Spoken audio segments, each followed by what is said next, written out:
Wir sind Basti, Svenja und das ist unsere Hündin Pepper. Nach 3 Jahren Panamericana sind wir nun mit unserem Suzuki Jimny Microcamper losgezogen. Die letzten Wochen waren ein ziemliches Auf und Ab. Erst durch die kälteren Tage und noch kälteren Nächte auf dem italienischen Festland und jetzt auf Sardinien. Sonne, Wärme und zum ersten Mal seit langem das Gefühl, jetzt geht's wirklich richtig los. Und genau in dem Moment kam der Dämpfer. Oh.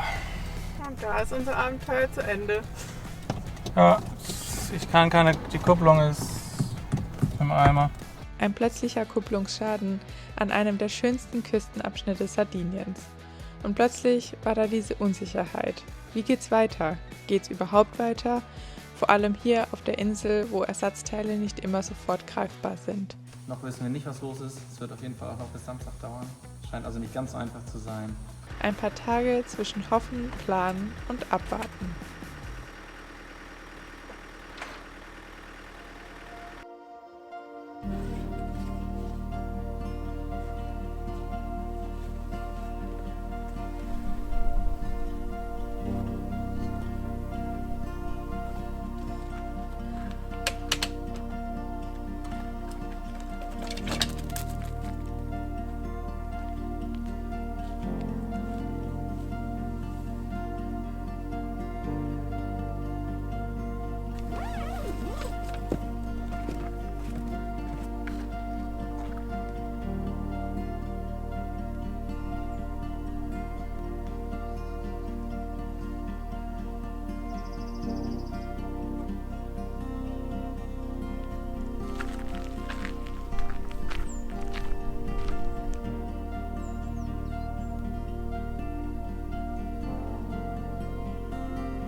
Guten Morgen. Es ist ein richtig schöner Morgen. Perfekter hätten wir unsere Rückkehr ins Dachzeltcamping uns nicht vorstellen können. Wie ihr seht, oder wie ihr bestimmt schon gesehen habt, sind wir wieder mit unserem Jimny und Dachzelt unterwegs. Das war die erste Nacht. Wir haben uns wieder eingeruckelt. Was genau passiert ist, erzählen wir euch gleich. Jetzt genießen wir erstmal mit Kaffee und Müsli die herrliche Aussicht hier.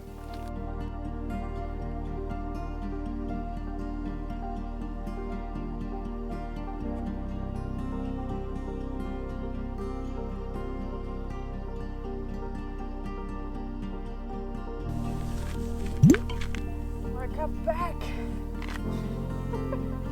Wir haben unseren Jimny zurück. Richtig cool, es hat geklappt. Waren jetzt irgendwie ein bisschen komische die letzten 3 Tage, aber ja, es hat alles geklappt. Wir waren 3 Tage im Hotel, konnten ein bisschen was arbeiten, hatten mal wieder eine Matratze und ein Badezimmer, das war auch nicht so schlecht. Aber ja, mussten eben den Jimny 3 Tage in der Werkstatt lassen. Es wurde das Kupplungsseil und die Kupplung ausgetauscht. Da war wohl die Druckplatte auch hinüber. Witzigerweise ging ja die Kupplung schon, seit wir den Jimny haben, ein bisschen schwerer. Also auch schon echt merkbar schwerer. Und wir haben auch mal bei Suzuki nachgefragt und auch wie der Schaltknüppel sich verhalten hat. Die haben mal gesagt, das ist alles normal. Deswegen sind wir jetzt davon ausgegangen, dass es normal war. Es hat ja auch funktioniert. Ja, jetzt haben wir eine neue Kupplung drin und haben wir gemerkt, das war ganz sicher nicht normal, weil der Mechaniker hat uns auch direkt gefragt, ich weiß gar nicht, ob wir es gesagt haben, also es hat einmal geknallt und dann konnten wir die Kupplung nicht mehr betätigen, die ist einfach ins Leere gegangen und er hat uns gefragt, ob das sehr schwer ging vorher. Und als ich dann gesagt habe, ja, das war irgendwie die ganze Zeit schwer zu betätigen, wusste er eigentlich sofort, was man machen muss. Und jetzt mit der neuen Kupplung, das ist wie ein neues Auto. Die Gänge gehen super leicht rein. Man muss überhaupt nicht so rühren, wie das die ganze Zeit der Fall war bei uns. Also die Gänge funktionieren, wie man es ganz normal kennt. Man kann die Kupplung ohne Kraft runterdrücken. Vorher war es ja wirklich, ich musste mich fast an den Sitz pressen, damit ich genug Kraft habe, um da runter zu drücken. Also das war alles nicht richtig und nicht normal. Jetzt haben wir eine Tip-Top-Kupplung. Es funktioniert richtig gut. Es macht richtig Spaß, den zu fahren, noch mehr als vorher. Also ja, richtig cool, dass wir das jetzt haben, dass das alles funktioniert. Es war teuer. Wir haben über 600 € dafür bezahlt. Das tut ein bisschen weh, aber gut, das musste gemacht werden, sonst hätten wir jetzt nicht weiterfahren können. So können wir jetzt weiter Sardinien genießen und mit unserem kleinen Grogo weiterfahren. Und das macht richtig Spaß. Also, alles gut gegangen und jetzt geht es gleich weiter und wir genießen Sardinien. Unsere Werkstatt war in dem Ort Carbonia. Der war leider nicht so schön und auch leider überhaupt nicht an der Küste. Wir sind ja hier in Küstennähe zusammengebrochen, wollte ich gerade schon sagen. Liegen geblieben. Und wir haben ja eine herrliche Strecke hinter uns gebracht mit dem Abschleppwagen. Leider gab es auf der Strecke keine Werkstatt und dann ging es ein bisschen ins Landesinnere nach Carbonia und ja, das war wirklich eher so Industrie-Service-Stadt gefühlt, so ein kleines Städtchen. Deswegen sind wir jetzt umso glücklicher, dass wir wieder zurück am Meer sind. Wir sind auch die Strecke wieder zurückgefahren und haben heute vor, ganz entspannt mit dem Jimny diese Strecke zu genießen, zwischendurch mal anzuhalten und das nachzuholen, was wir quasi schon gesehen haben, aber irgendwie auch verpasst haben.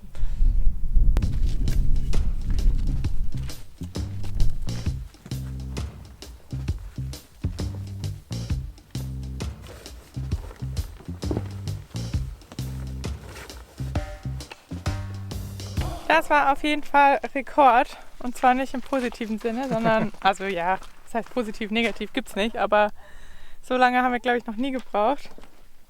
Aber mit allem abspülen und überhaupt fertig machen, war jetzt über eine Stunde. Aber bei dem Ausblick kann man es auch langsam angehen. Oh, diese Kupplung ist so ein Traum.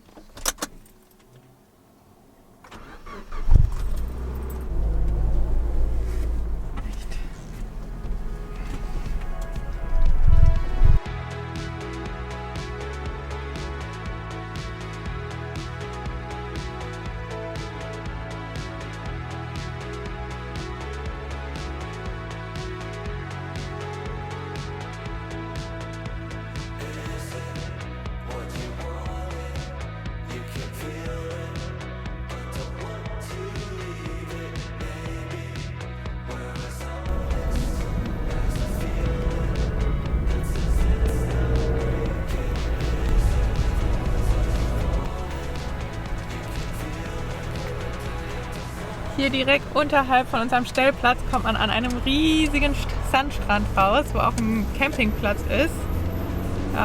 Dadurch, dass die Straße... Hoppla, quietschen wir. Mach mal lieber die Scheibe zu. Dadurch, dass das hier aber eine absolute Panoramastraße ist, die wir jetzt entlang fahren und das gerne auch von Motorradfahrern und jeglichen schnellen Fahrzeugen genutzt wird, haben wir uns dagegen entschieden, hier auf dem Campingplatz zu stehen, weil das doch sehr laut sein kann über den Tag. Und wir wollen jetzt entlang der Panoramaroute fahren und machen einfach hier und da mal einen Stop und gucken, was auf uns zukommt.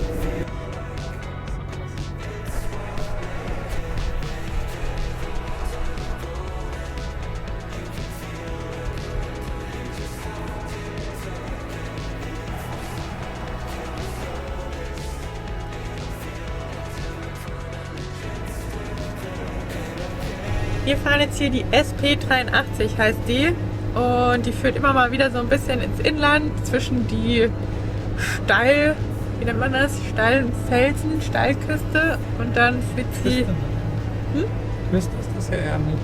Ja, aber halt zwischen die Berge der Steilküste. Und dann führt sie irgendwann wieder vor ans Meer und die Ausblicke sind einfach nur spektakulär.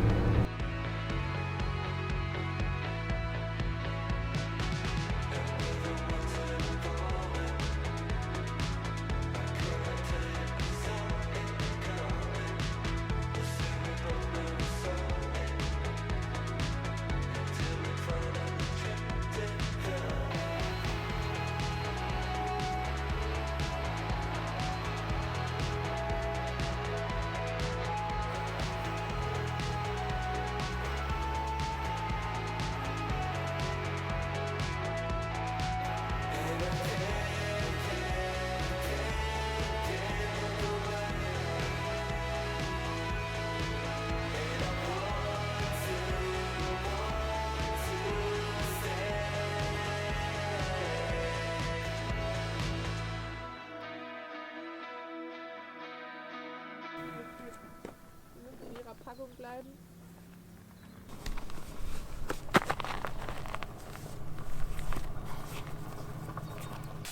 So, auch wir müssen uns mal wieder bewegen. Ist ein bisschen zu kurz gekommen, deswegen ein paar Sachen eingepackt und ab Richtung Porto Flavia. Ich fühle mich gerade, als hätte ich einem Viertklässler ein Bein gestellt und den Rucksack geklaut. Irgendwie haben wir nur diesen kleinen, den man so klein zusammenfalten kann, und einen Wanderrucksack.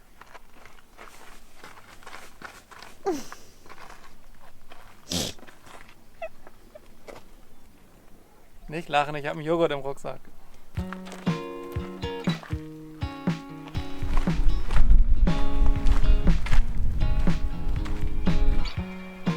Sieht richtig cool aus.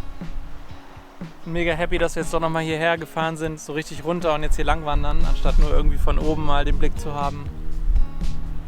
Aber ich glaube, wir haben ein ganzes Stück vor uns. Wir sind jetzt hier auf einen kleinen Trail abgebogen und ein bisschen abseits von den haupttouristischen Pfaden ist man auch direkt wieder alleine.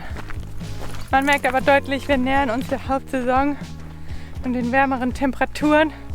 Unten die Strände und so, die Spiaggias sind auch alle schon gut belegt.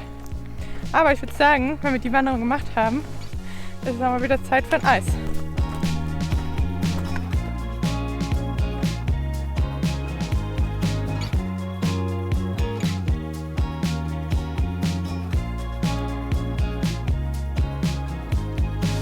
Da werden direkt Höhenmeter gemacht und ich habe ein bisschen die Temperaturen doch unterschätzt.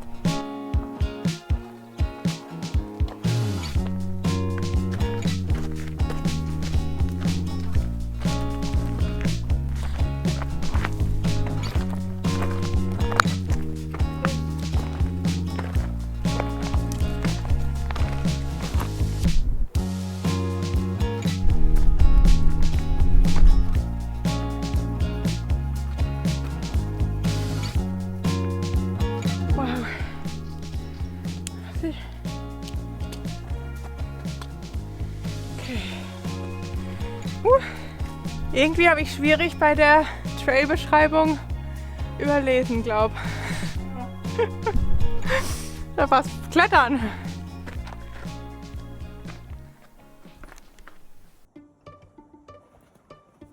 Warten.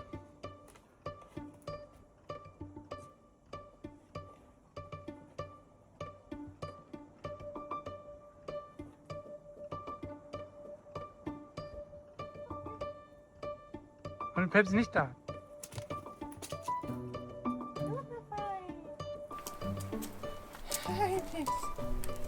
Super. Die Menschen fragen, ob sie bei uns ins Zelt hochkommen.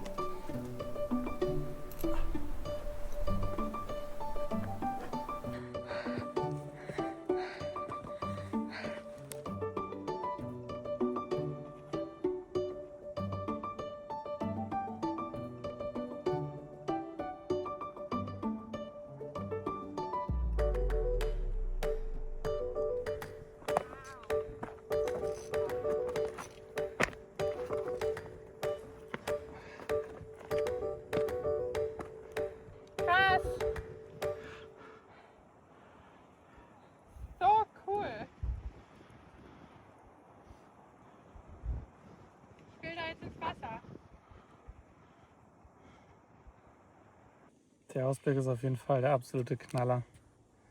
Es ist so eine schöne Wanderung.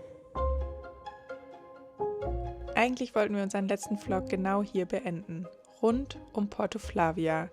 Eine alte Verladeanlage direkt in die Felsen gebaut, von der aus früher Erz vom Bergbaugebiet ins Meer verschifft wurde. Zurücklaufen wir jetzt aber einen anderen Weg. Es gibt hier so ein bisschen so einen Loop, der ist ein bisschen länger allerdings. Dafür sehen wir noch mal was Neues. Und hier ist ganz schön heiß. Vielleicht gibt es da ein bisschen mehr Schatten.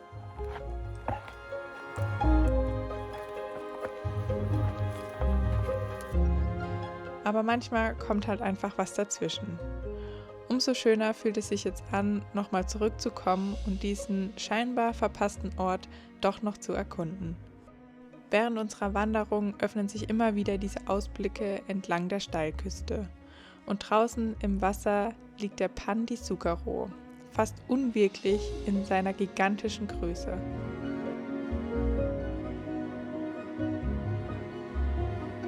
Sowohl die Küstenstrecke als auch der Weg jetzt hier ins Inland ist einfach so unfassbar schön. Ich meine, jetzt im Frühling ist es auch grün, soweit das Auge reicht. Und man kann in alle Richtungen wandern. Es gibt so viele Loops hier. Ist ja herrlich. Ein Trekking-Paradies. Mega. Der Hinweg war anstrengend. Ordentlich. Da waren richtig fiese Passagen dabei, aber jetzt der Rückweg, der ist easy zu laufen und nicht weniger schön. Ja, und auch, er flacht so seicht ab. Ja, noch.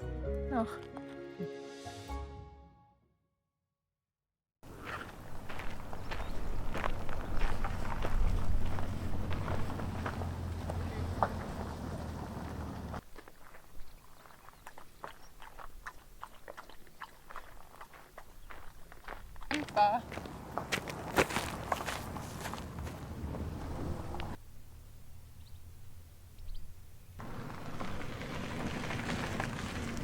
So, alle fix und fertig. Das war eine richtig schöne Wanderung. Super schön. Wirklich traumhaft schön. Jetzt kommt der anstrengende Part. Eis, Platz finden. ein Eis finden, dachte ich. Nee, das ist hoffentlich einfach. In Italien zumindest. Aber einen Platz zu finden, irgendwie ziehen auch Wolken auf. Und windig soll es werden. Ja, Platz zu finden und dann dahin zu kommen. Und weiter geht's. Erster Stopp, Gelateria. Und da haben wir schon eine Idee. Natürlich hat es noch offen. Das stimmt. Gott, diese Kupplung und diese Schaltung, das ist Oder ein Gedicht. meldet er sich direkt wieder. Der Riemen ist eine andere Geschichte.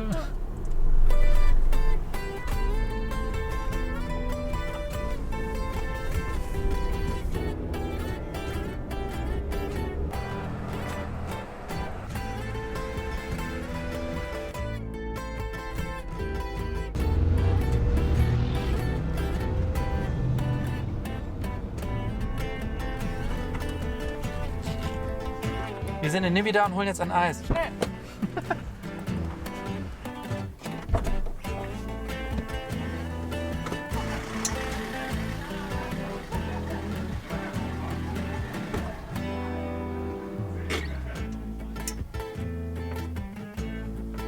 Das ist bisher das beste Eis.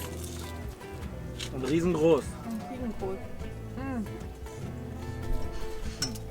Hier. Cheers. Das war ein bisschen Eis im Bad. Ich weiß nicht wieso, aber wir haben auch schon mal festgestellt, dass die Menschen dem Jimny immer extrem dicht auffahren. Wirklich extrem dicht. Klar sind wir langsam, ist uns ja klar. Und die wollen uns gerne überholen.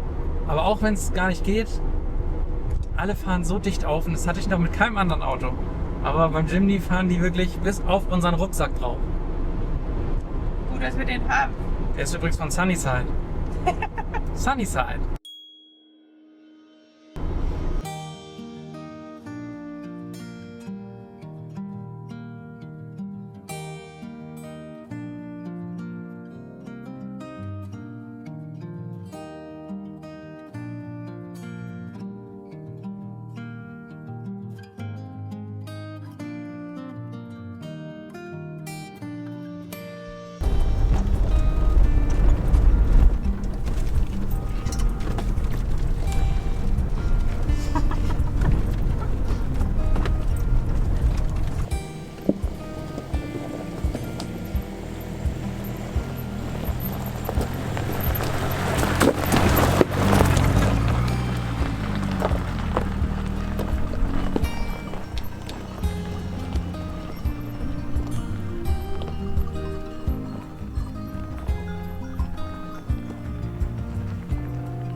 Irgendwie hatten wir es schon geahnt, dass es heute nicht so einfach wird, ein Plätzchen zu finden. Der Wind hat ziemlich zugenommen. Da, wo wir jetzt gerade hingefahren sind, das war eine sehr große, weite, offene Fläche. Perfekt für einen Van. Perfekt für einen Van. Naja, wenn man den Weg hier hochkommt. Ja, gut, das ist das andere, ja. Aber ja, außer man parkt wirklich direkt an dieser alten Ruine, war alles super windig. Und der Platz direkt an der Ruine, da lagen schon die Steine, die von dem Gemäuer weggebröckelt sind, um uns rum. Und dachte ich so, fühle mich jetzt auch nicht ganz so wohl. Deswegen fahren wir jetzt den Weg wieder runter und gucken mal, ob wir entweder auf dem Weg jetzt noch was finden, was so halbwegs windgeschützt ist, oder wir müssen noch mal was Neues ansteuern. Und das sieht ziemlich windgeschützt aus. Schaut mal so schön Licht aus.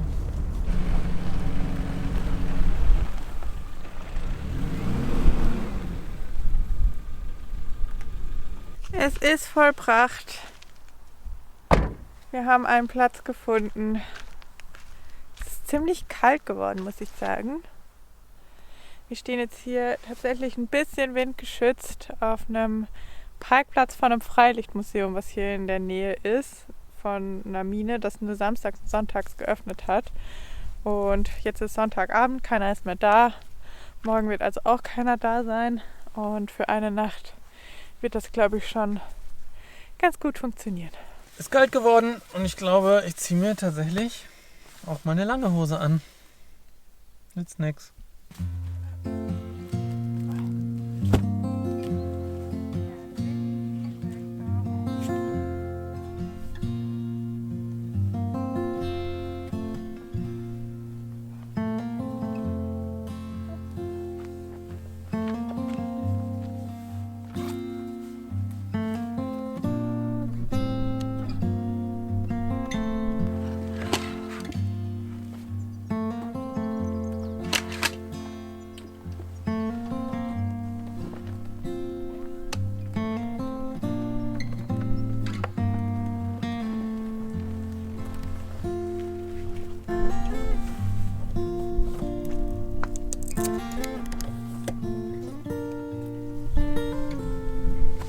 Wir sind beide warm eingepackt. Das kann halt irgendwie Anfang Mai auf Sardinien auch noch vorkommen. Und ich habe jetzt mal überlegt und ich habe echt meine lange Merino-Unterwäsche eigentlich durchgehend angehabt in der Nacht. Ja, dass man abends echt noch dreilagig, also Merino, Vlies und Jacke. Nicht Mann. Naja, Basti nicht. Frau. Mir wäre das viel zu warm. Nee, ich muss gerade. Mir ist echt kalt. Ich nutze gerade mal kurz die Zeit, um ein bisschen eure ganzen Kommentare zu beantworten vom letzten Video. Vielen, vielen, vielen, vielen, vielen lieben Dank. Wir sind wieder äußerst lieb, diese Kommentare. Wir freuen uns immer sehr, die zu lesen. Und wir haben ein bisschen Empfang, das heißt, ein bisschen Empfang, oder sie nach oben guckt dabei, dass wir auch ein bisschen beantworten können.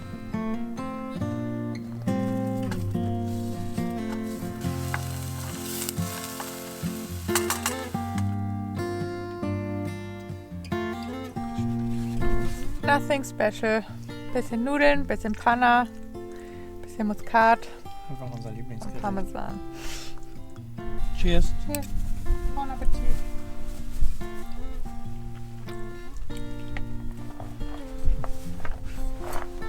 Immer wieder lecker.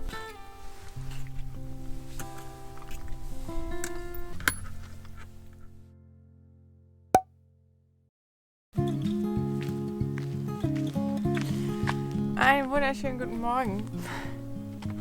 Unsere Nacht war so semi-okay. Wir hatten ordentlich Wind, ordentlich Regen und wir konnten an der Küste fast die ganze Nacht so Wetterleuchten beobachten. Und wir hatten halt durchgehend irgendwie Schiss, dass das Gewitter hierher kommt. Aufgrund dessen haben wir nicht ganz gut geschlafen und wir haben das Zelt jetzt auch schon zusammengepackt, weil wir dachten, machen wir mal lieber, solange es noch trocken ist, beziehungsweise halbtrocken, weil da die nächsten Wolken schon hängen.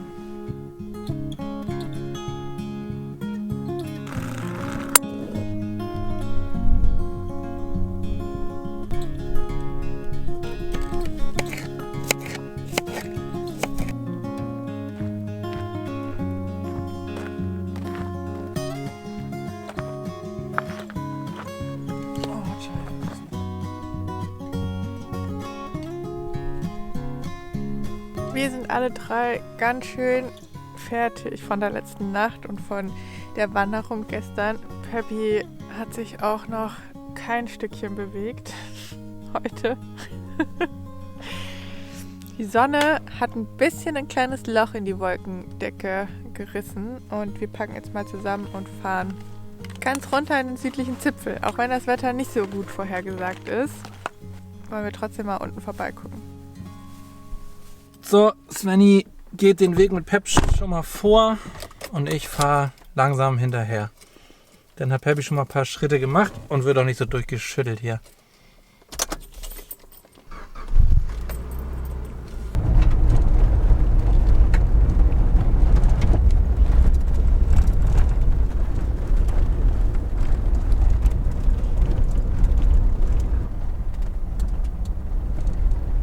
Es ist auf jeden Fall abgefahren, wie viele Bergbauminen, ganze Dörfer, verlassene Dörfer es hier im Südwesten von Sardinien gibt. Wir sind jetzt in der Nähe von Iglesias, heißt das.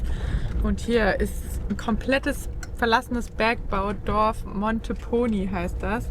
Sieht auch absolut abgefahren aus. Und so stückelt sich das hier komplett der Küste irgendwie entlang. Also komplett dieser Bergregion hier an der Küste. Das habe ich noch nie gesehen, das ist so viel, oder? Auf einem Fleck. Das ist verrückt.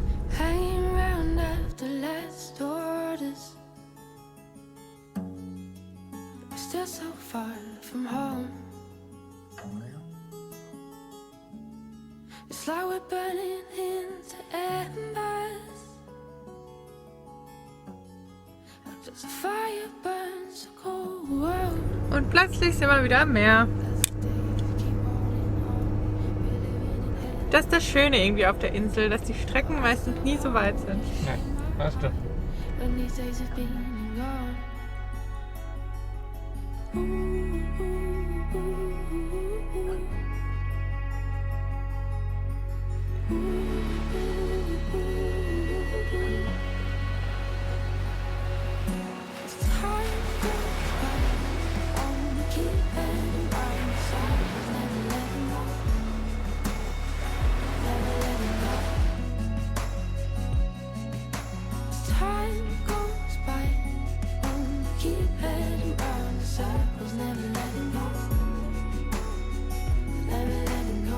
Wir rollen weiter immer an der Südwestküste entlang. Kilometerlange Strände, helles türkisblaues Wasser und kaum eine Menschenseele. Die Straße schlängelt sich direkt am Meer entlang. Und da ist es wieder, dieses leise Gefühl von Freiheit, das man nicht planen kann, das unterwegs einfach passiert. Dabei wandern die Gedanken automatisch zurück an unsere Zeit auf der Panamericana. An Orte, die sich damals ganz ähnlich angefühlt haben. Vielleicht, glaube ich, ist das einfach ein Versuch, das Neue einzuordnen. Unsere Erinnerungen greifen nach den Momenten im Hier und Jetzt und verbinden sich. Und plötzlich fühlt sich so ein ganz neuer Ort schon fast ein bisschen vertraut an.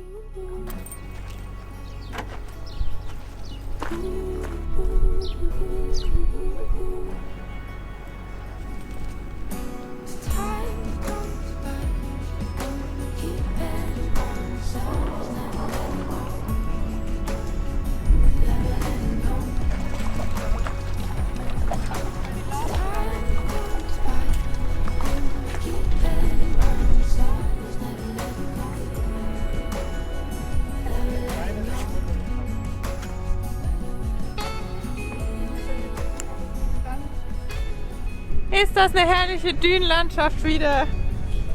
Sand wie Puderzucker. Richtig weich.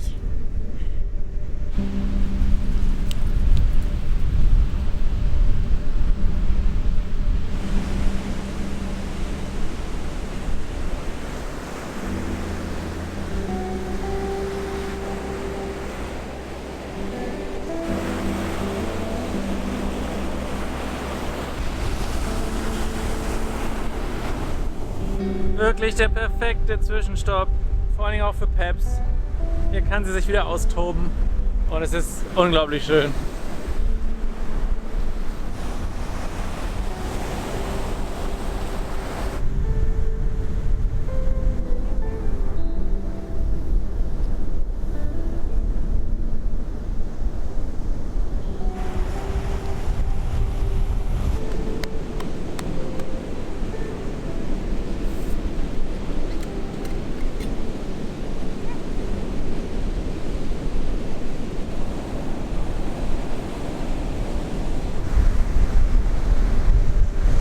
Eigentlich ist es genau das Wetter, wie wir die See mögen. Rau, windig, wie wir es von der Nordsee kennen. Aber fürs Dachzelt ist es halt einfach nix. Nee. Deswegen jetzt aufsaugen und dann geht's ab ins Landesinnere.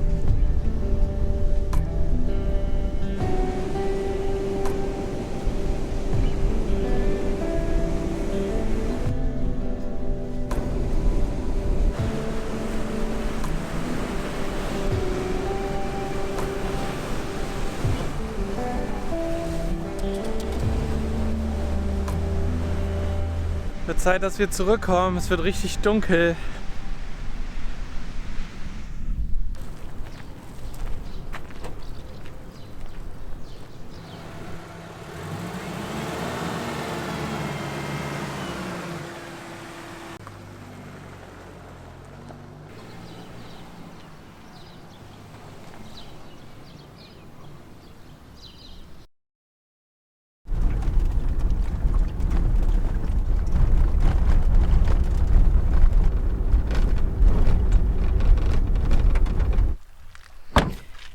Willkommen an unserem neuen Spot. Eigentlich mega schön. Besser könnte es, glaube ich, nicht sein. Wir sind hier an einem Stausee im Inland. 360 Grad Seeblick. Aber es liegt so gefühlt so ein Gewitter in der Luft. Wir sind jetzt eigentlich ins Landesinnere gefahren, weil wir gehofft hatten, dass wir dem Wind und dem Gewitter und allem an der Küste aus dem Weg gehen können, aber irgendwie ist es so durchwachsen, das Wetter. Und ja, wir haben jetzt gesagt, wir fahren jetzt trotzdem mal hierher und gucken, wie es sich anfühlt. Bleiben jetzt mal noch ein bisschen. Warten mal noch mit dem Aufbau vom Zelt. Und hoffen einfach das Beste. Wind ist auf jeden Fall nicht da, also ganz schwach. Es ist mittlerweile dunkel und so schön der Platz ist, ich fühle mich einfach nicht so richtig wohl. Irgendwie sollen heute Nacht Gewitter aufziehen und es ist alles so, keine Ahnung, es fühlt sich auch nach Gewitter an, obwohl es nicht zu 100% vorhergesagt ist. Also es soll nur so ein bisschen regnen und ein bisschen gewittern, aber Gewitter ist halt ein Gewitter, ne? Und jetzt fahren wir einfach nochmal, ich glaube, das ist auch nochmal ein ordentliches Stück. Aber da gibt es eine Gemeinde, nicht weit von hier. Achtung. Ja, fast eine Stunde. So ist es.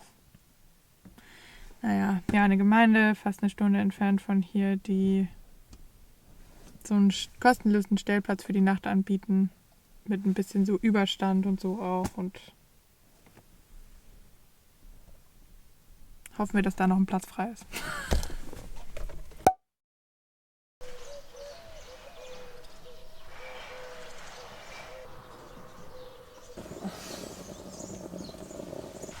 Einen wunderschönen guten Morgen. Wir sind ziemlich froh, dass wir den Stellplatz noch gewechselt haben. Es hat zwar hier nicht gewittert, aber wer weiß, wie das bei dem anderen Spot gewesen wäre. Und hier haben wir ein Dach. Und es hat geregnet. Ja. In der Nacht. Wir haben zusammengepackt, hier um die Ecke soll es einen Nationalpark geben. Es hat mal ein bisschen angefangen zu tröpfeln, aber wir hoffen, da vorne kommt schon wieder die Sonne raus, dass das schnell durchzieht. Und den Nationalpark wollen wir uns auf jeden Fall angucken, da freue ich mich schon sehr drauf. Und wollen nochmal Danke sagen für all die lieben Nachrichten, die ihr uns geschickt habt. Ja, der erste Schock war irgendwie groß, weil wir auch irgendwie Sorge hatten, dass es keine Ersatzteile gibt hier auf der Insel und wir so ein bisschen hier feststecken. Aber die Werkstatt hat richtig gute Arbeit geleistet. Wir sind wieder unterwegs. Die Kupplung läuft wie Butter, der Chimney läuft. Wir freuen uns auf neue Abenteuer. Und das Emoji der Woche ist eine Sonne, weil die brauchen wir dringend hier auf der Insel, damit wir noch ein paar Abenteuer erleben können und die Insel in vollen Zügen genießen können. Und abonniert unseren Kanal, damit ihr kein Video mehr verpasst. Liked das Video, hypt das Video, das unterstützt uns und unsere Arbeit. Schön, dass ihr unsere Reise hier durch Europa in unserem kleinen Jimny begleitet. Das wissen wir wirklich sehr zu schätzen und hoffen, wir können euch noch mehr von Sardinien zeigen und genau, sehen uns nächste Woche wieder. Danke, Ende.